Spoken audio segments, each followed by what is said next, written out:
Marc Roche, bonjour. Bonjour. Alors, vous le savez, hier, l'agence de notation Moody's a baissé d'un cran la note de deux banques françaises, Crédit Agricole et Société Générale. Lundi, leur valeur ainsi que celle de BNP Paribas s'effondraient à l'ouverture de la bourse à Paris. Et hier, Nicolas Sarkozy, Angela Merkel appelaient la Grèce, tandis que la Commission européenne planchait sur la création d'Eurobonds, James Eurobonds.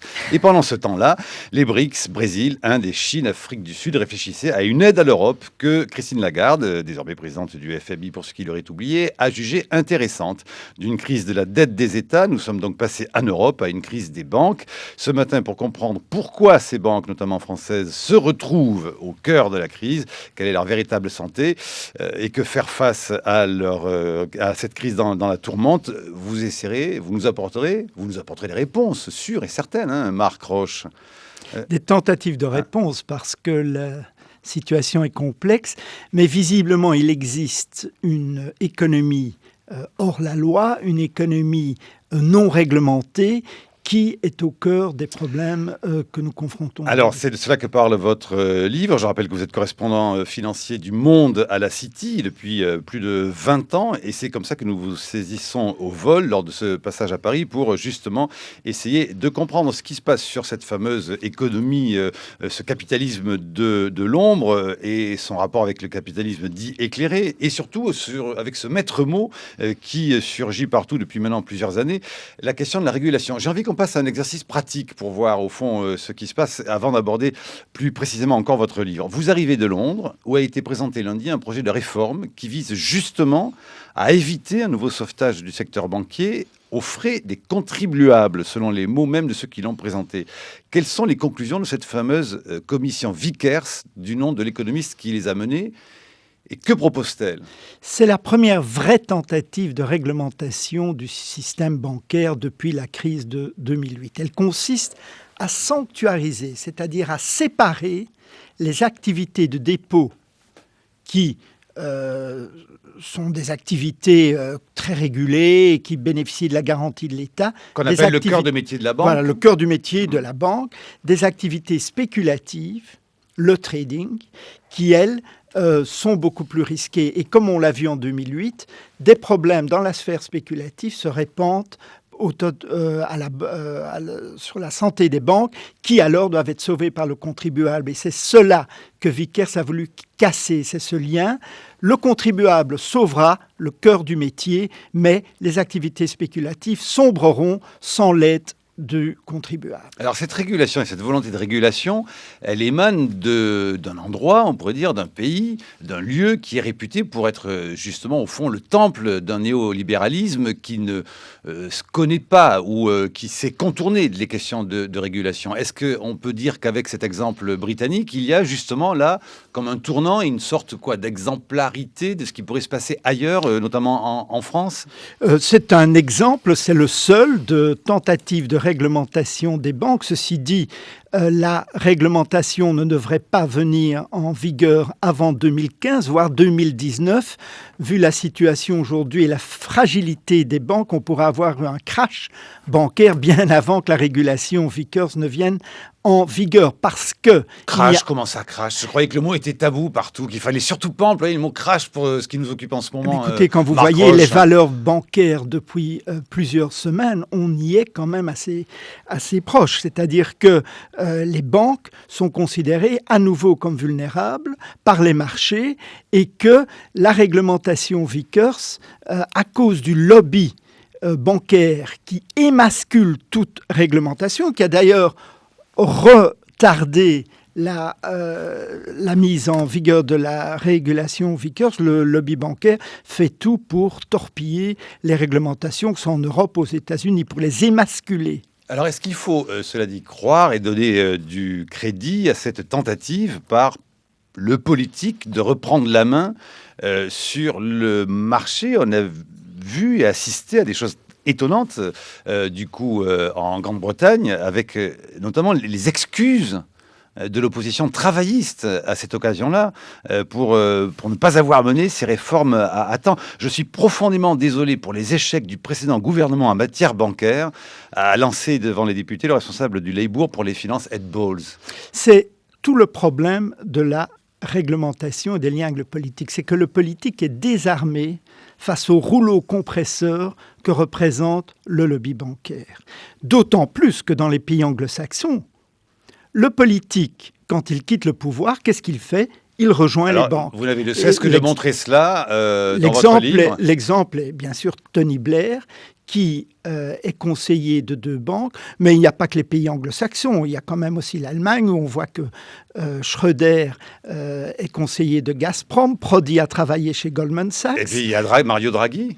Et alors il y a le cas extraordinaire de Mario Draghi, futur président de la Banque Centrale Européenne. Qui va succéder à Jean-Claude Trichet. Qui va succéder à Jean-Claude Trichet, et qui a participé indirectement au maquillage des comptes grecs par son employeur Goldman Sachs, quand il était chez Goldman Sachs, entre 2002 et 2005, et qui ne s'est jamais expliqué, parce que sur sa carte de visite, chez Goldman Sachs, il est écrit « Vice-président pour l'Europe, Goldman Sachs International ».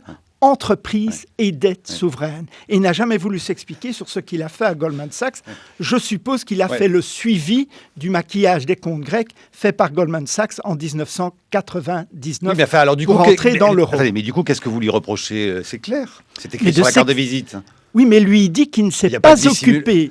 Mario Draghi a dit au Parlement européen « Je ne me suis pas occupé de la dette souveraine ». Or, il s'en est occupé. Alors, cela dit, je voudrais comprendre une chose, et peut-être faire l'optimiste à la Todd comme tout à l'heure. C'est peut-être pas si mal quand même, au fond, que des gens de la banque s'intéressent aux affaires publiques, à la finance publique. Ce sont des professionnels du chiffre, ils savent parfaitement manier au fond tous ces flux, ils en connaissent à la fois les dérives, certes, qu'ils peuvent peut-être organiser, mais aussi les contre-feux qu'ils savent maîtriser. Le problème... Il vaut mieux ça qu'un incompétent. Le problème qu'il y a, Le problème qu'il y a, c'est qu'il n'y a pas de contre-feu au pouvoir bancaire. C'est-à-dire, les politiques ne le sont pas, les ONG sont faibles, les médias...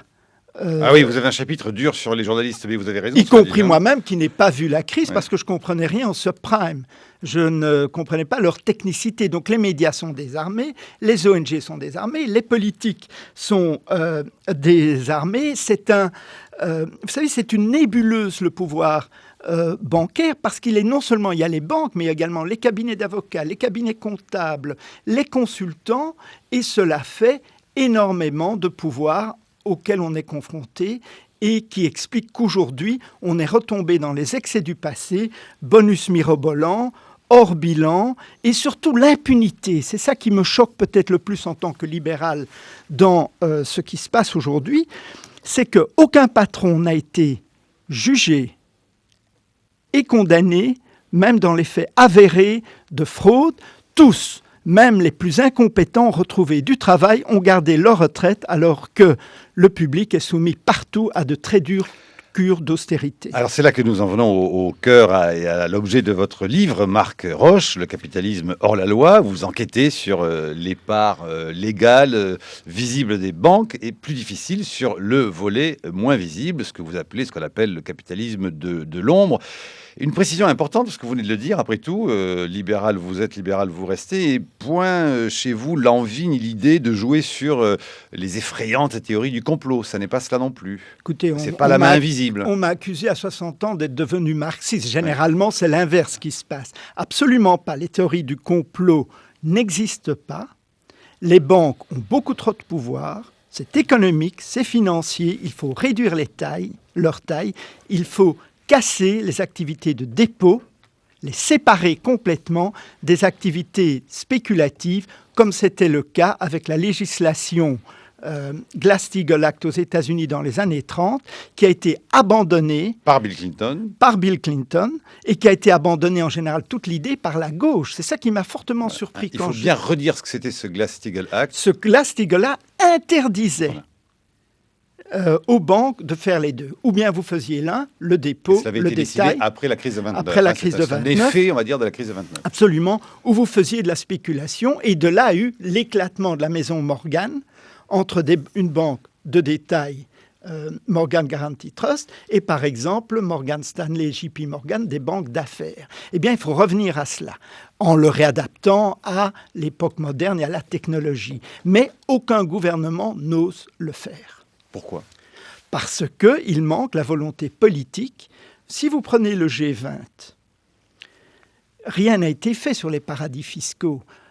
Si vous prenez l'Europe, rien n'a été vraiment fait. Il y a eu beaucoup de déclarations. Il y a eu beaucoup de déclarations. Mais les États-Unis, qui ont leur paradis fiscal, la Grande-Bretagne, qui en a plein, la Chine, qui a son paradis fiscal à Hong Kong, ont tout fait pour saboter une action déterminante là-dessus. L'Europe, avec les hedge funds, les fonds spéculatifs, eh bien, Michel Barnier a fait une régulation. Il a été bombardé de pression de tous les côtés parce que les banques font un chantage qui marche, le chantage à la délocalisation. Et HSBC à Londres a dit a menacé de venir à Paris. À Paris, la pire des choses pour les Anglais. C'est-à-dire immédiatement, Cameron a dit il faut qu'on fasse attention au rapport Vickers parce que s'ils vont à Paris, quelle humiliation pour la City.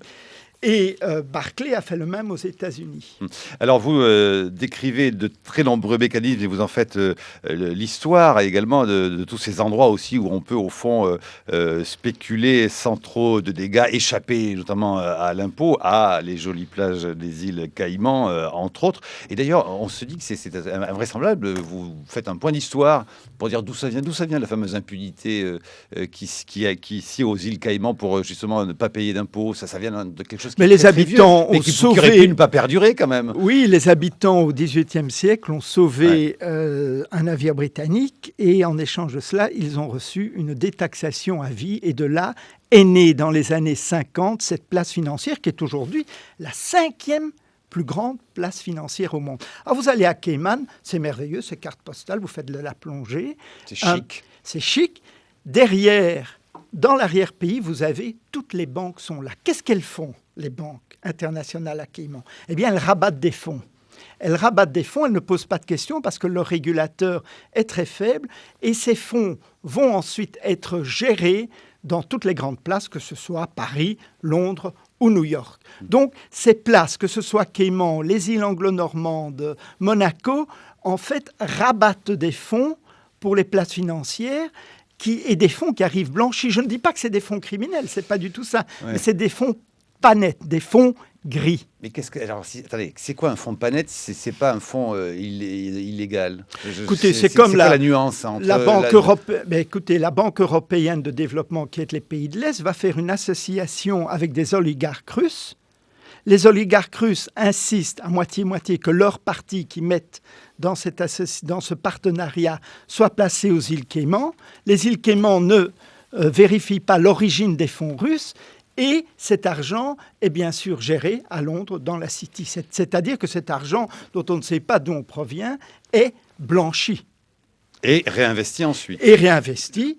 Au sein de banques tout à fait légales qui ont pignon sur rue. Tout à fait légales, que ce soit BNP Paribas, que ce soit HSBC, oui, parce que ce soit Bank of America. On montre toujours du doigt ça, un petit côté comme ça, film américain, James Bond, les oligarques russes, les méchants nouveaux capitalistes chinois ou américains. Enfin, les Français n'y échappent pas. Vous dites que c'est au fond grâce à ce système-là que, par exemple, LVMH a pu dissimuler son OPA hostile non, au contraire, amical sur Hermès. Absolument. LVMH aurait très bien pu faire puisque c'est une OPA amicale, la faire ouvertement, au grand jour. Et ça passe par les îles Caïmans ? Non, là c'est passé pire. C'est passé par Panama, qui est tellement sulfureux que la BNP Paribas a fermé son antenne à Panama parce qu'ils étaient eux-mêmes effrayés du type de fonds qui transitent par Panama, puisque Panama, il y a aussi de l'argent de la drogue qui vient se mêler. Pourquoi une société comme LVMH, le luxe, a besoin d'aller à Panama pour lancer une OPA soi-disant amicale sur Hermès? C'est cela aussi, le capitalisme hors la loi. Alors attendez, Marc Roche, en même temps, vous dites c'est pas moral, mais c'est légal. La nuance, là aussi, m'échappe. Tout est légal, puisque Panama, un paradis fiscal, n'a pas été mis sur une liste noire par ou l'OCDE ou le G20. Donc c'est légal, mais c'est profondément immoral, comme l'est l'évasion fiscale, l'évasion sociale, comme est le hors-bilan et l'impunité des patrons, également au deuxième niveau cette quand même grande avidité, cette cupidité qui revient dans toutes les grandes affaires de la crise financière. C'est aujourd'hui que la Cour d'appel confirmera ou infirmera la dérogation accordée par l'AMF, Jean-Pierre Jouyet, à Hermès pour constituer un holding. Vous y voyez une issue positive ou négative ? Écoutez, très clairement, vu les conditions dans lesquelles LVMH a lancé son OPA dite amicale à partir d'un paradis fiscal sulfureux, je trouve que la solution proposée par Hermès est la plus sensée. Ceci dit, une société privée n'étant pas soumise à l'analyse des analyses bancaires reste sujette à des tas de questions. 8h16 sur France Culture. Bonjour Brice Couturier. Bonjour Marc Vinchet. Vous diriez vous aussi comme ça, tout à trac, que vous êtes libéral comme Marc Roche tout à l'heure ? Quel enthousiasme. Non, moi je suis un pragmatique, si vous voulez. Donc j'essaye de voir les faits, les réalités. Si ça infirme mes idées de départ, je suis content parce que ça me permet d'en changer. Ah ben alors voilà, si vous êtes pragmatique, vous avez vu comme moi la une des Échos de ce matin, Sarkozy et Merkel, la Grèce doit rester dans la zone euro. Bonne nouvelle. Bah non, moi je trouve que c'est un nouveau message optimiste que la réalité va pas tarder à démentir. En effet, Marc, depuis le début de la crise de la zone euro, les autorités répètent leur message rassurant. La situation, dit-on, est sous contrôle. Si la note de certaines dettes publiques tend vers le zéro pointé, si le cours boursier de certaines de nos banques s'effondre, c'est sous le coup d'une prophétie auto-réalisatrice. C'est la faute de l'irrationalité des marchés. Nos banques ont passé des tests concluants, nos États sont solides. Bref, il n'y a rien à craindre, sinon la peur elle-même. Imaginez, cher Marc, chers auditeurs, le sourire crispé de Christian Noyer, le gouverneur de la Banque de France, prétendant que la dégradation des notes du Crédit Agricole et de la Société Générale hier lui est apparue comme une relativement bonne nouvelle. On croit reconnaître le jusque-là ça va du personnage tombé du 14e étage en passant à la hauteur de ses voisins du 5e.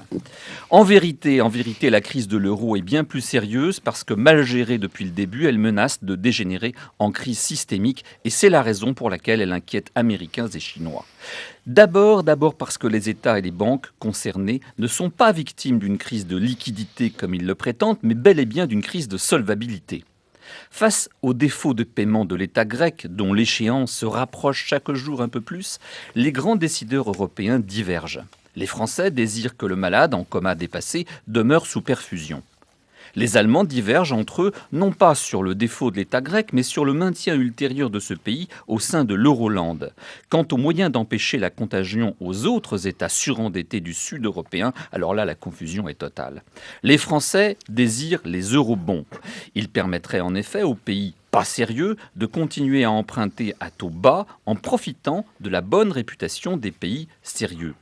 Mais les fanas de la mutualisation du budget européen sont-ils prêts à imposer à leur population les sacrifices qui en seraient la contrepartie inéluctable, à abandonner la liberté de fixer leurs taxes et leurs impôts et les abandonner à une agence bruxelloise ? Les Allemands tergiversent parce qu'avant de continuer à s'endetter eux-mêmes pour voler au secours des cigales du Club Med, ils voudraient que celle-ci se réforme afin de se métamorphoser en fourmis. Ils refusent surtout, les Allemands, que la BCE recommence à acheter des bons du Trésor, grecs, portugais, voire italiens, comme ça vient d'arriver, car cela fausse le marché et cela permet aux pays du Sud de continuer comme avant. Et c'est à leurs yeux, à ceux des Allemands, une manière de créer de la fausse monnaie qui promet d'alimenter une poussée d'inflation. Or, comme vous savez, les Allemands détestent l'inflation. Quant à nos banques françaises, il n'est que trop vrai que leurs bilans sont mités d'emprunts émis par des États dont nul ne sait s'ils seront un jour en mesure de rembourser la totalité de leurs dettes. Et c'est la raison pour laquelle Christine Lagarde, devenue patronne du FMI, les presse de se recapitaliser. Il y a urgence, en effet, car nous sommes à la veille d'une crise systémique comparable à celle qui suivit la faillite de Lehman Brothers. Mais comment recapitaliser ? Si les États devaient être appelés une nouvelle fois au secours des banques, le moins qu'on puisse faire serait de les mettre sous tutelle publique. Même des économistes libéraux évoquent ouvertement la nationalisation. Et mieux vaut agir avant que la vraie crise n'ait commencé, car si la constellation euro devait imploser, nul ne sait de quel côté serait attirée notre pauvre petite planète, la France. Marc Roche. Écoutez, moi je suis également un réaliste en tant que que libéral, mais je constate que ce libéralisme a été dévoyé. Les banques sont plus puissantes que jamais. Les agences de notation mettent de l'huile sur le feu et sont engagées dans une course folle à la dégradation des États les plus fragiles. Les paradis fiscaux sont toujours là. Les États apparaissent impuissants et la justice ne fait rien pour que les responsables de la crise, les banquiers qui ont commis des irrégularités, des négligences, soient jugés. J'aimerais dire qu'en tant que libéral, moi je suis tout à fait hostile à une agence de notation européenne parce qu'on voit mal comment les États pourraient on voit trop bien comment les États pourraient faire pression sur une telle agence, alors que des agences privées, mais plus nombreuses qu'aujourd'hui, elles sont 3 aujourd'hui, plus nombreuses, feraient l'affaire. Alors, c'est la partie du débat. Je vois des mains qui se lèvent. Alors, j'ai vu Agnès Benassi-Kéré et Emmanuel Todd. Oui, je pense que la question de la recapitalisation des banques, aujourd'hui, est vraiment la clé. Elle est depuis le début, en fait, la clé de la sortie de crise en zone euro. On a, pour schématiser, 3 scénarios. On a le scénario fédéral, avec euro-obligations, avec des changements considérables dans le traité, peut-être même dans les constitutions nationales. C'est une direction qui n'est pas impossible, mais qui va prendre du temps. Est-ce que je peux vous demander une précision? Parce que là, on entend 3 termes, à vrai dire, que je voudrais qu'on éclaire. Il y a recapitalisation des banques, nationalisation et mise sous tutelle. Est-ce que c'est la même chose ou quelles sont les nuances? Oui, alors, recapitaliser, est-ce que c'est nationaliser? Effectivement, donc il y a ce scénario fédéral, il y a un scénario d'éclatement complet et il y a un scénario intermédiaire qui repose sur la recapitalisation. La recapitalisation peut se faire de plusieurs manières, mais dans l'ensemble, c'est une prise de participation d'une institution publique qui n'est pas forcément un État, qui peut être le fonds, la facilité de stabilisation européenne. Beaucoup d'économistes poussent dans cette direction. Et si vous voulez, ça répond aussi au besoin croissant d'avoir des collatéraux. C'est-à-dire on prête à la Grèce, mais on n'a rien en échange, une promesse de remboursement qui vaut ce qu'elle vaut. Alors que quand on investit dans une banque, bien peut-être qu'un jour cette banque vaudra de l'argent et pourra la revendre et faire un profit qui permettra d'éponger les pertes ailleurs. Certains disent que dans ces cas-là, il vaudrait mieux carrément revenir à la question de la nationalisation. Par exemple, quelqu'un comme Nicolas Bavry, qui ne passe pas pour être un extravagant marxiste, au fond, dit un chantre de l'économie dirigiste, dit qu'au fond, c'est peut-être ça qu'aujourd'hui, il faut réenvisager. Alors, une nationalisation, c'est la solution suédoise. Les Suédois ont géré de manière étonnante leur crise dans les années 90. Ils ont nationalisé leurs banques, ils ont séparé le bon grain de l'ivraie et ils ont donc mis dans une bad bank, une mauvaise banque. Et quand donc les banques nationalisées ont été de nouveau jolies, ils ont revendu, ils ont fait un profit et ils ont épongé avec ça les pertes sur les actifs troublés. Alors la question, c'est est-ce qu'on est capable de transposer au niveau européen avec plein de banques, avec plein d'États et voilà. Marc Roche. Donc c'est un peu la question. Oui, c'est ce qu'ont fait c'est ce que les Britanniques ont fait justement. Dans le livre, il y en a absolument, mais seulement maintenant ils aimeraient bien se débarrasser de ces titres, mais les banques restent trop fragiles. Les banques qui ont été nationalisées, Royal Bank of Scotland, Lloyds Banking Group et Northern Rock. Et donc là, ils ont ces actifs, mais ils ne savent pas quoi en faire puisque le marché est tel qu'ils ne peuvent pas les mettre sur le marché pour aider le déficit budgétaire. J'aimerais dire que, outre la nationalisation, Barclays a fait appel aux fonds souverains pour éviter la nationalisation pendant la crise. HSBC a fait appel aux actionnaires, les investisseurs institutionnels. Il y a peut-être une solution médiane entre la nationalisation totale et la situation actuelle. Emmanuel Todd. Oui, ce qui est intéressant, on passe sans arrêt sur 2 plans. On est sur 2 plans. C'est toujours la question de l'argent, puisque l'euro, c'est l'argent. Et l'euro est un système plutôt étatique, continental, qui n'est pas libéral dans son esprit au départ. Il s'agissait vraiment de fabriquer quelque chose, je veux dire, par la volonté politique. Mais de s'imposer face au dollar, d'exister face au dollar, qui était hégémonique. C'était l'argent, mais c'était une hystérisation de la notion d'argent et de son rôle, mais gérée par des politiques. Quand on parle de l'Angleterre, on est au pays du libéralisme, c'est toujours l'argent.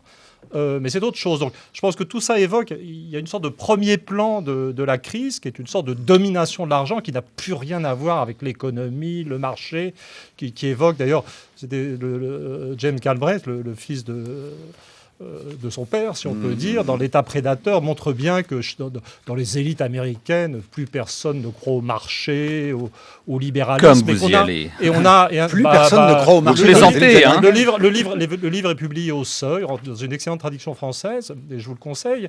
Et donc la question il y a simplement une sorte de sphère supérieure, privilégiée. Vous prenez vos désirs pour des réalités, Emmanuel Todd. Qui s'empiffre. La question de l'euro, c'est autre chose. C'est frappant, quand je vous entends parler, la façon dont vous restez au niveau justement de l'argent. Mais j'ai rien dit, moi. Voilà. Mais et donc on essaye de trouver des solutions techniques, mais on ne parle pas, je dirais, du niveau en dessous, qui est le niveau économique réel, c'est-à-dire de la façon dont l'Allemagne fait une politique industrielle et commerciale contre ses partenaires de la zone euro en détruisant leur système industriel, ce qui produit évidemment leur endettement, leur système financier. Et puis ensuite, au plus profond, on ne voit pas que ces différences économiques reposent sur des différences, je dirais, de systèmes mentaux, de mœurs, de rapport au travail, et que quelque part, si on reste au niveau, l'euro est tout à fait condamné, parce qu'il y a des forces, c'est comme une sorte de dérive des continents entre pays. Je ne vous sens pas en phase, Agnès Benassi. J'avais une lueur d'espoir, parce que j'étais tout à fait d'accord, j'étais contente de vous entendre dire qu'il fallait regarder les différences d'économie réelle, et que finalement, l'euro n'était pas la cause ni du malheur des uns, ni du bonheur des autres, qui a des manières de gérer l'économie réelle différentes, et que, par exemple, un éclatement de la zone euro ne serait pas un coup de baguette magique sur nos économies. Mais ça n'est pas ça, en fait, que vous voulez dire. Non, en fait, ce qui sort... J'étais pas... moi, j'avais fini par accepter l'euro avec l'idée qu'un protectionnisme européen... vous l'avez attaqué pendant toute sa mise en place. Oui, vous étiez tout à fait contre. J'étais tout à fait contre parce qu'il me semblait techniquement impossible en tant qu'anthropologue, et je pense que ça ne va pas tellement entacher ma réputation de prospectiviste, ce qui se passe. Mais à partir du moment où on se révèle incapable de faire un protectionnisme européen qui rend les pays solidaires, il faut se résigner, je veux dire, il faut être pragmatique, comme vous dites, et voir que chaque pays a son style, son rythme, et que finalement, ultimement, il va falloir que chacun revienne à une monnaie nationale correspondante à son tempérament. Je vous rappelle que nous avons un invité, Marc Roche, qui arrive tout droit de la City de Londres, qu'il faut en profiter. Marc Roche, est-ce que c'est pour toutes ces raisons-là, au fond, que la Grande-Bretagne a toujours résisté à l'idée de rentrer dans l'euro? Est-ce qu'au fond, la Grande-Bretagne aurait quelques idées taudiennes sur la question de l'euro? Taudienne de chez Emmanuel Todd. Ce serait plutôt moi qui aurais un côté anglais. Mais bon, Aujourd'hui, ils sont bien contents, bien sûr, parce que ça leur permet, avec la chute de la livre sterling, d'avoir beaucoup plus de compétitivité. Imaginez ce qui se serait passé au Royaume-Uni si le Royaume-Uni faisait partie de l'euro. Le Royaume-Uni, la situation a été un véritable désastre. Or, aujourd'hui, ils limitent, grâce à leurs exportations et à la faiblesse de la livre sterling, ils limitent l'effet de la crise dans la zone euro, parce que la zone euro est le premier partenaire commercial du Royaume-Uni. Il faut quand même... Alors, pour sortir de l'anti-européisme continental basique, il faut dire que l'une des particularités nouvelles de la situation actuelle, c'est que toutes les variantes du système capitaliste occidental sont en crise. C'est-à-dire qu'en Angleterre, le niveau de vie est quand même en chute libre. Je veux dire, l'Angleterre, il y a des émeutes urbaines, il y a des restrictions sur le nombre des étudiants, et on ne peut même plus dire, comme avant, il y a un bon capitalisme continental, et puis un capitalisme anglo-saxon plus... Maintenant, chacun a sa façon de pas aller bien. Marc Roche et Brice Couturier. Marc Roche.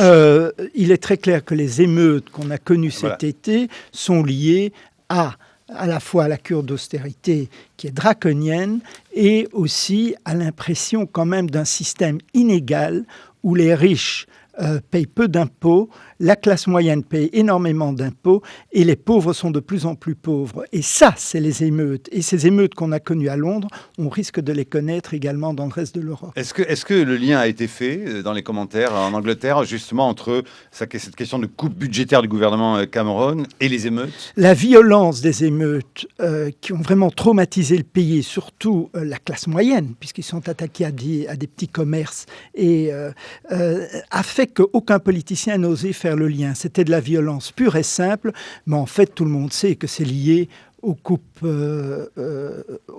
budgétaires. Et pendant ce temps, cela dit, la City n'a pas connu de panne. tout est reparti très bien, les bonus sont mirobolants, on engage dans la City, la spéculation se donne entière et la régulation est reportée à 2015-2019. Donc pour la City, tout va bien. Emmanuel Todd. Oui, moi j'avais suivi assez attentivement la presse anglaise au moment des émeutes, et ce qui avait été frappant, c'était la réémergence d'un discours moralisateur quasi victorien, en fait, sur les émeutiers, tout à fait inconcevable en France. Et là, on est ramené à cette notion de différence culturelle. C'est-à-dire qu'en France, il y a une valeur d'égalité qui fait que quand il y a des émeutiers, on a eu des émeutes de banlieue quand même, il y a toujours des éléments de sympathie. Je veux dire, alors que l'Angleterre accepte mieux l'inégalité. Oui, très vite, l'Angleterre accepte mieux l'inégalité, mais quand un gamin qui vole une bouteille d'eau dans un supermarché reçoit 6 mois de prison en justice exécutive et que Sir Fred Goodwin, qui a coulé la Royal Bank of Scotland, garde sa retraite, garde son titre nobiliaire et retrouve du travail, cela choque profondément. Un merveilleux problème. Moins de jeunes en prison, plus de banquiers en prison. Brice Couturier. Oui, on parle de la Grande-Bretagne et des émeutes. Je rappelle qu'elles n'ont duré que 3 nuits, alors que les nôtres ont duré plus d'1 mois. Donc ça fait quand même une grande différence. Première différence. Il y a aussi quelque chose qu'il faut savoir, c'est que s'il y a une cure d'austérité en Grande-Bretagne, nous n'y échapperons pas nous-mêmes. S'il y a une cure d'austérité en Grande-Bretagne, c'est parce que le gouvernement travailliste précédent avait laissé un déficit public de 11% par an. Je rappelle que celui de la Grèce n'est jamais que de 9%, et aujourd'hui on nous dit qu'elle est au bord du dépôt de bilan. Donc quand on se permet effectivement des déficits publics de plus de 10%, quelque part on les paye. Pourquoi ? Parce que tout surendetté est entre les mains de son banquier, et les États ne font pas exception à la règle. Si nos gouvernants veulent cesser de dépendre des marchés financiers, ce qui serait effectivement une bonne chose, Emmanuel Todd, qu'ils se mettent d'abord en situation de ne plus avoir à emprunter les milliards chaque année qui leur permettent de boucler leur budget. Par ailleurs, sur Nicolas Bavrez, Alors, marque le point de cette semaine. Le point de cette semaine, je l'ai sous les yeux. On attendait, parce qu'effectivement, Nicolas Bavrez, paraît-il, devant l'Institut Montaigne, s'est prononcé pour les nationalisations. Je constate que dans son article très attendu du Point qui est sorti ce matin, il n'en parle plus. Il en reste à l'idée d'une recapitalisation qu'il estime, entre parenthèses, à environ 200 milliards d'euros pour les banques françaises, par une nouvelle intervention de l'État, mais plutôt par la solution qu'évoquait Agnès Benassi-Kéré, par les fonds souverains. En fait, il veut que les fonds souverains, que la recapitalisation des banques soit coordonnée par un fonds d'investissement européen, donc une communautarisation dans une certaine mesure, mais qui serait ouvert aux fonds souverains d'Asie et du Moyen-Orient, car on sait à quel point en ce moment les Chinois paniquent à l'idée que la crise systémique européenne se propage à l'ensemble du monde. Très, très bonne transition, les Chinois, parce qu'on perd de vue aussi la perspective plus vaste de la raison de cet endettement. C'est-à-dire qu'on a été en crise de surproduction virtuelle à l'échelle planétaire. On s'en est tiré, je dirais, par l'intervention de l'État qui, pour intervenir, s'est endetté. Mais le résultat de tout ça, c'est que ce qui a été recréé, je dirais, de capacité de consommation a essentiellement profité aux pays émergents, genre Chine, délocalisation accélérée et toutes cette sortes de choses. Et le système est vraiment en bout de course. Je veux dire, les plans d'austérité ne vont faire que relancer, ou ont déjà commencé à relancer la crise à l'échelle mondiale. Donc les gens ne veulent pas remettre le libre-échange. C'est la dette qui nous a mis dans cette situation. Encore plus de dettes. Non, le véritable problème, en bout de chaîne logique, je veux dire, c'est le libre-échange. On ne peut pas relancer des économies si toute mesure de relance aboutit en fait à relancer les économies chinoises et indiennes. Il y a vraiment... et c'est pour ça que je suis quand même optimiste. J'étais partagé au moment de la crise de 2008. C'était bien que les systèmes bancaires ne s'effondrent pas, mais j'étais préoccupé par le fait qu'on remette en marche la machine à détraquer je veux dire, le niveau de vie et le style des gens en Europe. Peut-être que le moment est venu d'une bonne crise systémique pour remettre les choses à plat, passer au protectionnisme, nationaliser les banques. La Corée du Nord. Je pense qu'il faut Agnès Benassi-Kéré et Marc Roche. Agnès Benassi-Kéré. Je pense qu'il faut laisser le libre-échange un peu hors dehors de cette discussion. Si les Allemands ne peuvent plus exporter en Chine, ils ne pourront plus nous aider. Je remarque aujourd'hui, c'est une espèce de tournant. Au moment de la crise Lehman Brothers, on a eu après un élan de coordination au niveau du G20 jamais vu. Et là, ce qui est en train de se produire, c'est peut-être la même chose renouvelée au niveau de la Grèce. On sait que Tim Geithner, le secrétaire d'État américain, va venir à la réunion européenne en Pologne vendredi, ce qui est absolument incroyable. Voilà. On sait que les BRIC, donc Brésil, Russie, etc., commencent à s'intéresser très sérieusement au sujet. Et il n'est pas du tout impossible qu'il y ait que l'Italie s'est tournée vers la Chine. Qui est un regain de coordination qui était vraiment, là, pour le coup, je suis bien d'accord, complètement essoufflé ces derniers mois. Marc Roche. J'aimerais, pour revenir au thème du capitalisme hors hors la loi, justement. Les fonds souverains qui pourraient aider notamment à nous sortir de l'ornière, ils sont totalement opaques. On ne sait pas si c'est de l'argent de la famille royale du Golfe, si c'est de l'argent de l'État, comment c'est investi, d'où ça vient, est-ce que c'est des pétrodollars. Je veux dire, il y a un vrai problème. C'est ce que vous dites dans votre livre. Ils ne sont pas la cause de la faillite dans laquelle nous nous trouvons, mais leur opacité est telle aujourd'hui, et leur entrelac dans le système légal est tel qu'en revanche, ils n'aident pas du tout à résoudre justement la question de la faillite. Ils participent à cette économie parallèle. Ça dépend. Et c'est là la difficulté. À part les Norvégiens, les Singapouriens. Mais c'est pas les Singapouriens. C'est clean, ça. Les Singapouriens, on ne sait pas. Ce sont des fonds essentiellement chinois aussi qui viennent. On ne connaît pas la provenance de ces fonds. Les fonds du Golfe, qui sont quand même le gros des fonds, eux, sont totalement opaques. Et d'où l'importance d'ailleurs qu'il y ait une structure publique au-dessus qui contrôle quand même ce qu'on va faire avec les fonds souverains. Mais dites-moi, tout ça, comment vous imaginez, vous proposez des idées, des solutions, mais enfin, ça ne se règle pas d'un claquement de doigts, j'imagine, toutes ces questions-là, la question de l'opacité et de ce capitalisme hors contrôle. Mais c'est lié aussi, dans le cas du Golfe, au printemps arabe. On voit bien en Libye, il y avait un fonds souverain. Mais maintenant, le fonds souverain va être moins opaque qu'il ne l'était sous Kadhafi. Mais les gros fonds souverains ne sont pas touchés par le printemps arabe et restent opaques. C'est l'Arabie saoudite, c'est Abu Dhabi, c'est Koweït. Et donc là, il y a un vrai problème de démocratie, de transparence, de gouvernance. Et nous ne pouvons pas leur permettre tout simplement, comme a fait Barclays, pour échapper à la nationalisation, de leur ouvrir les portes grandes ouvertes. Ouais. Emmanuel Todd. Je crois qu'il faut vraiment voir à quel point on a la tête dans le sac ou dans le guidon. Enfin, je ne sais pas comment dire. Parce qu'on a atteint une situation où l'irrationnel de la gestion de l'économie mondiale devient très, très évident. Quelquefois, l'irrationnel, on se rend compte que l'histoire est irrationnelle. Et là, on a un début de baisse du niveau de vie dans les pays les plus avancés. Et les gens commencent à s'interroger pour savoir si des pays comme la Chine, où le niveau de vie est 20 fois inférieur, pourraient contribuer au rééquilibrage. Je veux dire, tout ça est un monde de folie. Il va bien falloir qu'à un moment donné, on se dise que la globalisation, ça a été un temps, les interactions entre pays, ça a été un temps, mais il va falloir commencer à penser la réorganisation de l'économie sur la base de pays, de nations, de cultures, qui comptent plus sur leur propre force que sur l'extérieur. Il va falloir avoir confiance en nous, en eux. Agnès Benassi-Carré. Enfin, moi, je fais un petit calcul. Si la France doit compter sur ses propres forces, ça veut dire que la France ne doit pas faire de déficit extérieur. Et donc, ça veut dire qu'il faut se serrer la ceinture, consommer moins, investir moins, de manière à rentrer dans nos propres fonds. Mais le déficit extérieur, c'est l'Allemagne qui nous l'a collé dans les gencives par son rôle dans la zone euro. C'est l'Allemagne ou c'est pas l'Allemagne ? C'est l'Europe qui nous a collé ce déficit extérieur. C'est un très bon exemple, très bon exemple. On est bien consentant puisque le résultat de la consommation et de l'investissement est que... le déficit extérieur est l'effet pervers de la zone euro. Je voudrais juste mentionner une interview très intéressante d'un dirigeant de Moody's dans Les Échos d'aujourd'hui qui parle précisément des banques françaises.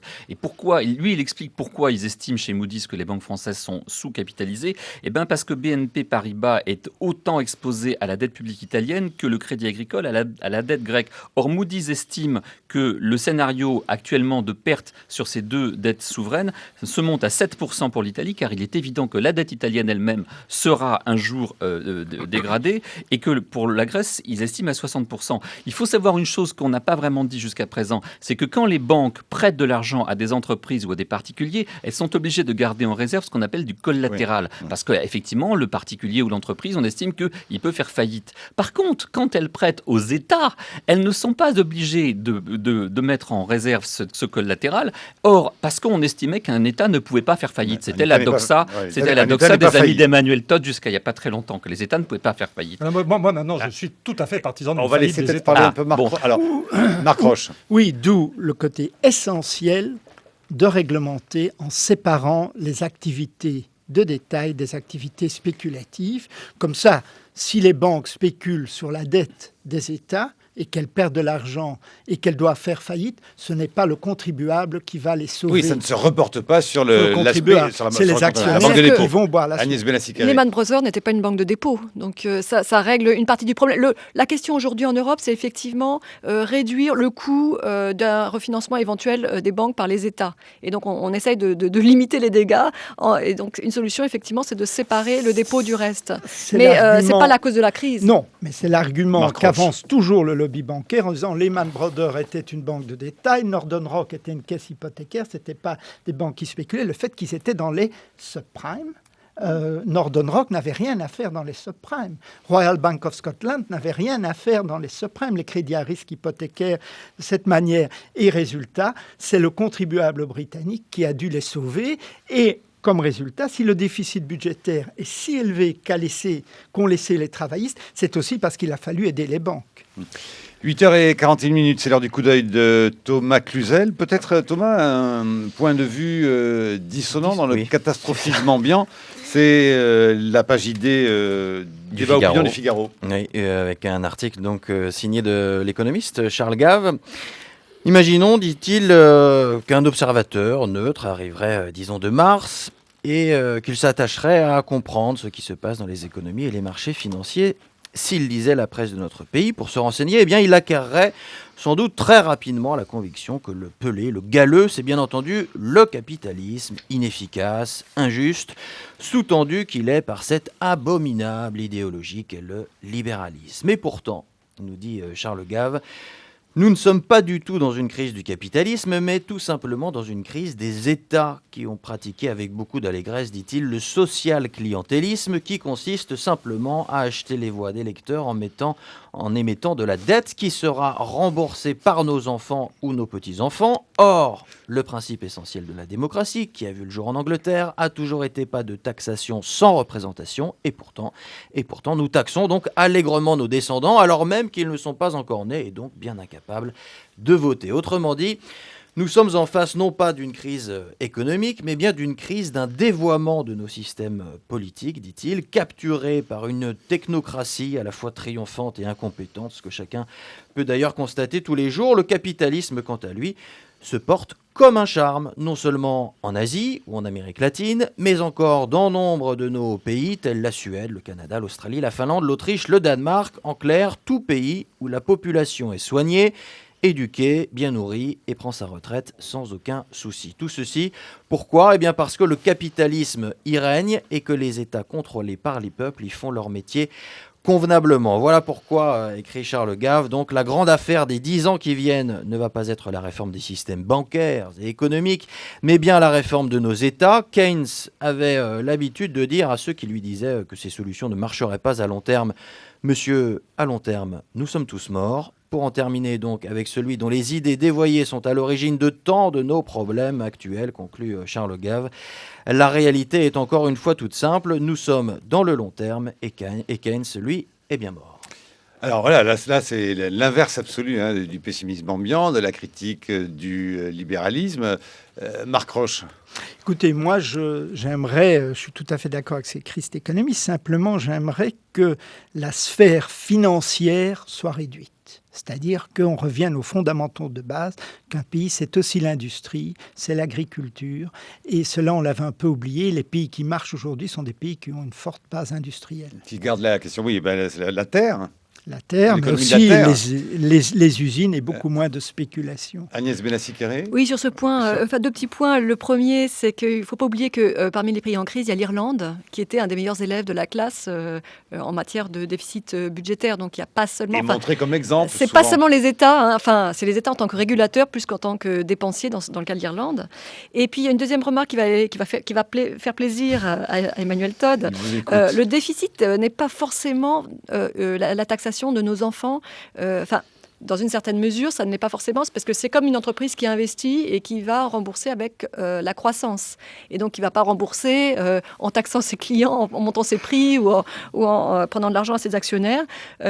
Donc, l'État peut, dans une certaine mesure, faire du déficit si ce déficit est productif, il crée de la croissance et cette croissance permet de maintenir la dette à un niveau soutenable. Le problème aujourd'hui, c'est qu'on n'est pas dans cette configuration puisqu'on a une décroissance en Grèce notamment. Je voudrais revenir sur cette Emmanuel question de dette. Moi, j'ai jamais été dans le truc, je suis démographe, donc l'histoire de la dette qu'on transfère à nos enfants, j'ai jamais été trop là-dedans. Mais la dette publique, je veux dire, est mal perçue. C'est-à-dire, c'est perçu sous l'angle de l'immoralité d'États qui distribuent des prébendes à des gens qui ont des problèmes, etc. Non, il faut bien voir que la dette publique est quelque chose que les riches utilisent pour placer leur argent. C'est-à-dire que l'une des choses de la période récente, ça a été l'accumulation excessive d'argent, je dirais, dans la partie supérieure de la société. Et les riches ont leurs problèmes, ils ne savent pas quoi faire de leur argent, il y a trop d'argent haut, c'est d'ailleurs ça la source de la corruption, et les emprunts d'État sont d'une certaine façon des choses qui permettent aux riches de sécuriser leur argent. Et quand on dit qu'il faut empêcher les États de faire défaut, sécuriser les dettes, empêcher la Grèce de faire défaut, il s'agit beaucoup de protéger l'argent des riches. C'est pour ça que quand je dis que l'idée d'un défaut des États sur leurs dettes n'est pas inconcevable et ne serait pas forcément une mauvaise chose dans un contexte de nationalisation qui sécurise l'argent des plus faibles, vous voyez, la dette, je veux dire, est immorale, mais pas comme on croit. Vous êtes d'accord avec ça, Marc Roche ?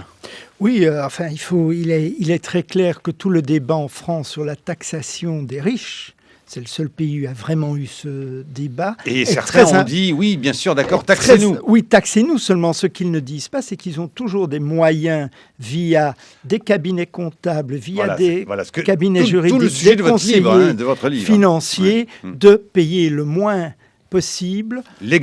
Légalement, mais il y a toute la question de la moralité qui se pose. Est-ce que cela veut dire, au fond, Marc Roche, qu'à travers cette enquête, vous avez une vision plus noire qu'auparavant de l'âme humaine, pour le poser comme ça simplement la question? Parce que votre livre est intéressant, évidemment, dans ce qu'il est très clair sur la façon, et c'est pour ça qu'il faut s'y reporter, mais dans les multiples, on va dire, combines, manières d'échapper, le plus souvent, par exemple, à l'impôt, puisque c'est de cela qu'il s'agit, et aussi de recycler de l'argent qui n'est pas nécessairement tout blanc, mais ce sont des hommes. Ce qui est intéressant, c'est que vous incarnez évidemment des hommes et des femmes. Et des femmes, je crois des que hommes c'est et des très femmes. important. Nous reviendrons sur une héroïne maintenant récurrente de vos livres, Marc Roche, mais peut-être auparavant. Voilà, vous dites... le moteur de tout cela, quand même, est humain, trop humain. C'est la cupidité. C'est la cupidité, c'est l'âpreté au gain. Avec des paradoxes incroyables. Et c'est le manque de boussole morale, avec comme paradoxe que ces mêmes gens qui spéculent et qui provoquent des émeutes de la faim dans le tiers-monde donnent énormément d'argent philanthropiquement à l'aide du sida des enfants, notamment en Afrique. Vous nous parlez, je ne sais pas moi, de Mark Rich, par exemple? Oui, par exemple, c'est le Maretta. Il spécule d'un côté sur le pétrole. C'est le plus grand spéculateur de tous les temps sur le pétrole. Et à côté de c'est un grand philanthrope qui a donné énormément d'argent à des tas de musées. Il est issu d'une famille qui a souffert et péri pour les trois quarts. Une famille juive d'Anvers dans les camps de concentration. Qui a souffert d'un camp de concentration, ce qui ne l'a pas empêché de faire du business avec l'Espagne franquiste. Ouais. Et comment fait-il, par exemple, cet homme pour arriver à vendre du pétrole irakien à Israël? Parce que vous dites, il a une époque, il a fourni quoi? Vous dites 70% du pétrole israélien. Oui, via l'Irak, l'Iran et l'Iran. L'Iran, pardon. L'Iran. Bon. Écoutez, c'est via des intermédiaires, c'est tout l'art du négoce qui consiste à aller prendre là où il y a excès de pétrole dans les pays producteurs et de l'apporter aux consommateurs en prenant une énorme commission au passage. On se joue des embargos de l'ONU. C'est d'ailleurs pour ça qu'il a été obligé de fuir les États-Unis. Oui. Alors quand vous dites que ces gens-là ne sont pas punis, c'est pas tout à fait vrai, parce qu'enfin, il ne l'est pas, mais il est poursuivi tout de même. Oui, mais il est poursuivi, il s'est réfugié en Suisse, où il a passé une vie plutôt tranquille et où il a recréé son business, qui est devenu par la suite ce géant du négoce qui est Glencore, qui vient d'entrer en bourse et qui est une entreprise totalement opaque. Ce sont souvent des gens très élégants, chics, réservés, pas m'as-tu vu, pas bling-bling, pas du tout. Justement, pas du tout. Voilà, c'est pas du tout couleur ça. muraille, ils se méfient de la presse. Ils ne jouent pas aux banquiers, vous dites, ils le sont. Voilà, ils ne se jouent pas aux banquiers, ils le sont. sont parce que ce sont des gens qui veulent surtout pas de publicité, parce qu'ils se rendent compte que toute publicité est préjudiciable. Ils n'en ont pas besoin. C'est juste l'inverse qu'ils ont besoin. C'est d'obscurité, d'opacité, d'absence de transparence. Ça leur convient à merveille. D'où le fait qu'ils se retrouvent souvent en Suisse. Et puis donc des hommes et des femmes, hein, tout de même, Agnès Bella-Sicré, le mal est partout, le vice est partout.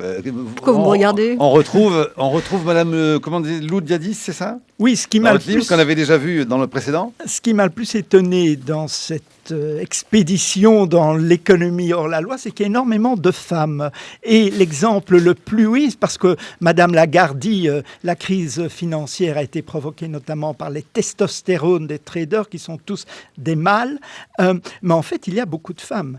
Et notamment Antigone Loudiadis, banquière de Goldman Sachs, Oui. qui a aidé la Grèce à maquiller sa dette et qui, après avoir commis ce forfait dont nous payons aujourd'hui les frais, avec bien sûr l'acquiescement du gouvernement grec Simitis, gouvernement Simitis de l'époque, gouvernement PASOK, travailliste, qui aujourd'hui a été promu... De droite. Ah non, PASOK, Simitis, PASOK est de gauche. Ah pardon, excusez-moi. Oui, Oui, PASOK est de Couturier, gauche. Enfin, ça n'a pas on suit, s'il vous d'importance. plaît. On va sur on suit. Mais c'est pas Pandréou et Simitis. Enfin, ce gouvernement a demandé à Goldman Sachs de l'aider à entrer dans l'euro. Aujourd'hui, on en paye. Et elle a été promue pour ses services rendus à la tête de la compagnie d'assurance maison de Goldman Sachs. C'est ce que j'appelle quand même l'immoralité. Moi, je suis pour voir toujours le bon côté des choses, hein, Marc Roche. Cette femme ne peut pas être totalement mauvaise. Vous dites qu'elle aime beaucoup le magicien d'Oz. Oui, elle aime beaucoup le magicien d'Oz, elle aime Bon. beaucoup le whisky d'ailleurs. Elle a refusé de me voir. Elle est dénuée de toute fibre morale.